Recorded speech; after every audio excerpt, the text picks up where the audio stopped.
Silas Thorne was, by all accounts, a master necromancer.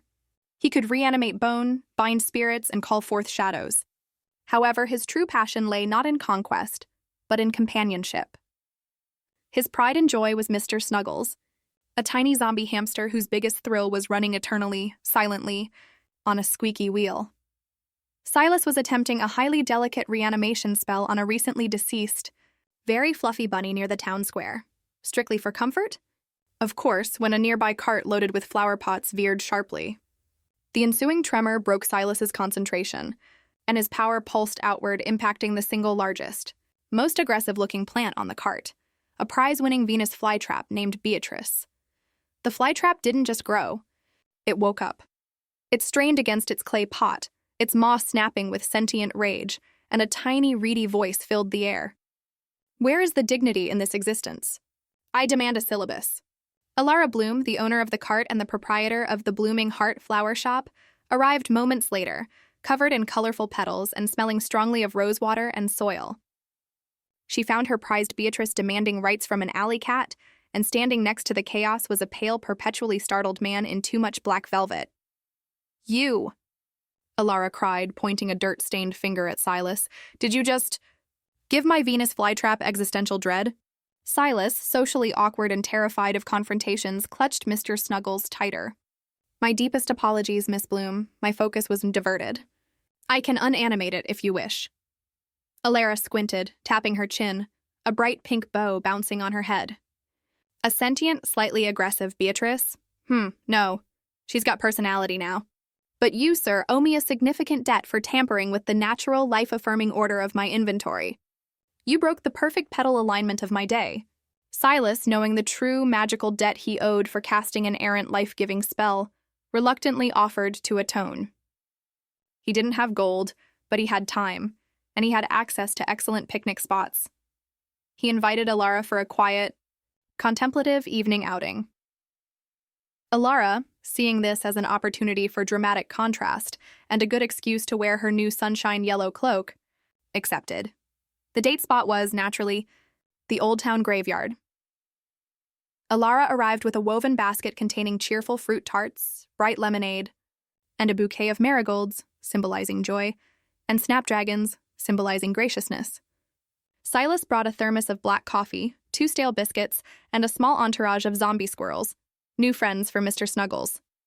Isn't it wonderfully serene here? Silas whispered, gesturing to a moss-covered headstone. The quiet reverence, the stillness of eternal sleep. Oh, it's so romantic, Elara declared, unpacking the tarts.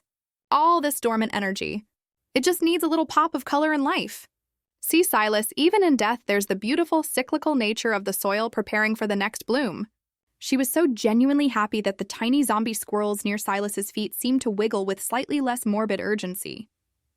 Silas found himself watching the way the candlelight reflected in her vibrant, color-obsessed eyes, and he realized with a horrifying jolt that he felt something. It was bright, confusing, and definitely non-corporeal. Their dates continued, each one a bizarre fusion of their 2 incompatible worlds. Silas brought Elara to his underground lair, proudly showing off his collection of reanimated pets.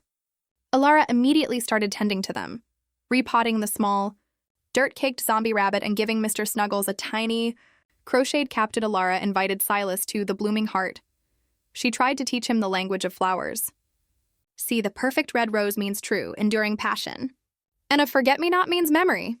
Silas attempted to contribute by applying necromancy to a box of withered, unsellable bouquets. His magic was too focused on sorrow and memory, and the flowers rose, limp and mournful, weeping cold dew onto the counter. Oh, Silas, Elara murmured, gently untangling a sorrowful, undead daisy. They look so bereaved. But they're technically not dead anymore. Silas defended, wiping a smudge of rose petal ectoplasm from his cheek. Meanwhile, their friends were becoming exasperated. He wears black, Elara, and he brings you little bits of reanimated trauma, cried Fiona, head of the local garden club. Silas's best and only friend, Morgoth, a perpetually cynical ghoul, was equally concerned.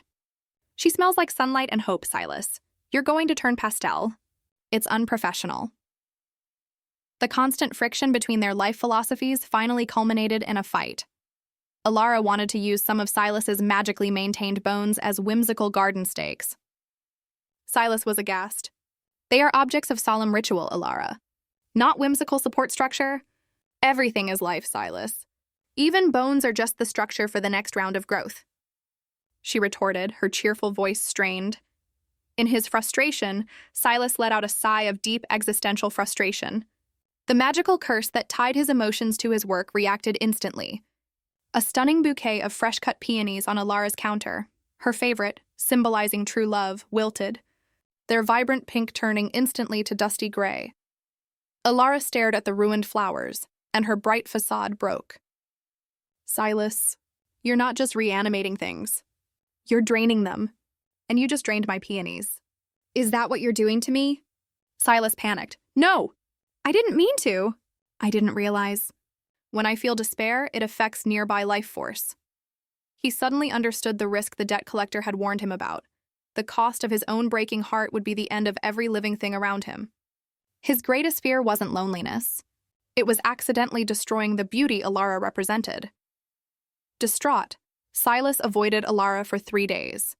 He sat in his lair, planning how to break things off to protect her. Mr. Snuggles nudged his hand with a tiny, undead snout. Even Beatrice, the reanimated flytrap, offered him a surprisingly gentle word. Emotional repression is not a sustainable model for interspecies connection. You fool.